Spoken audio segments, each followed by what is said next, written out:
जय जगन्नाथ मेरे प्यारे किसान भाइयों, एग्रीकल्चर बाबा में आपका हार्दिक स्वागत है। जब किसान अपनी फसल को अच्छी कर लेता है, बालियां कंप्लीटली निकल जाती है, तो उसके बाद जो मुख्य समस्या होती है वो होती है चेपे की समस्या। अगर इसका प्रबंध बीपीएच की समस्या, अगर इसका प्रबंध हम शुरुआती अवस्था में कर लेते हैं तो हमारे दान में कोई नुकसान देखने को नहीं मिलता। लेकिन अगर इसका अटैक बहुत ज्यादा हो जाता है तो हमें हमारी पैदावार पर इसका सीधा नुकसान देखने को मिलेगा। आज के वीडियो में हम बात करेंगे कि अगर आपके खेत में आपको लगता है कि पानी का भराव अधिक है, बीपीएच आ सकता है, तो आप इसका शुरुआती प्रबंध किस प्रकार कर सकते हो।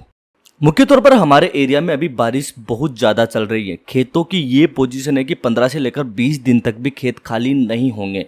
जिन खेतों में अभी बीपीएच नहीं आया है उनके लिए मेरा बेस्ट रिकमेंड है कि उनको पाइमेट्रोजिन के साथ में इमिडा प्लस फिप्रोनिल जो 40-40 की फॉर्मुलेशन में आता है, इसको डाल देना चाहिए। साथ में आप कोई अच्छा सा फंगीसाइड ले सकते हो आपकी अवस्था के अनुसार में। साथ में सिलिकॉन लेकर उनको अपने खेत में डाल देना चाहिए ताकि उनको आने वाले भविष्य में जो चेपा पैदा होगा, उसकी जो बीपीएच पैदा होगा, उसकी समस्या देखने को नहीं मिलेगी। लेकिन जिनके खेत में मेजरली ये आ चुका है, तो जो मेरे फार्मर है मैं उनके लिए बेस्ट, जिनके खेत में बहुत ही अत्यधिक आ चुका है कि अब कोई पोजीशन नहीं है, अगर कोई अच्छी दवाई नहीं डाली गई तो वो नहीं बचेगा। तो मुख्य तौर पर अगर खेत बहुत अच्छा है, पैदावार बहुत अच्छी निकलने की संभावना है, तो मैं वहाँ पर एक बायो बेस्ड दवाई का स्प्रे करवा रहा हूँ बीपीएमसी के साथ में। उसके 4-5 दिन बाद एक तरीके से वो 70% तक चेपे को खत्म कर देती है। और मुझे लगता है कि अभी भी खेत को कम से कम 15 से लेकर 20 दिन लगेंगे, तो फिर वहाँ पर पेक्सालन का स्प्रे करवा रहा हूँ साथ में अच्छे फंगीसाइड्स के साथ में, क्योंकि 15 से लेकर 20 दिन तक कंट्रोल चाहिए और इंस्टेंट कंट्रोल भी चाहिए। तो एक सस्ते से बायो बेस्ड दवाई के साथ में बीपीएमसी का स्प्रे करवाकर हम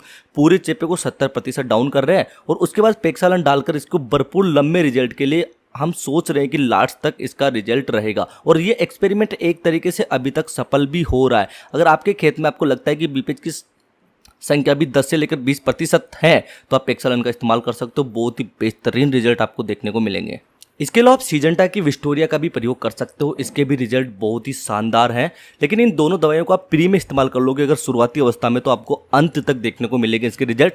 लेकिन आपको लगता है कि 70-80% तक आपके खेत में चेपा ऊपर जा चुका है, तो आपको इंस्टेंट रिजल्ट के लिए कोई अन्य दवाइयाँ एक बार डालनी पड़ेगी, उसके बाद आप इनका प्रयोग कर सकते हो। मेरे प्यारे किसान भाई, बीपीएच इतनी बड़ी समस्या है कि आपके खेत को पूरी तरह से बर्बाद कर सकती है, आपकी पैदावार को 90 से 95% तक खत्म कर सकती है, आपकी सारी मेहनत व्यर्थ चली जाएगी।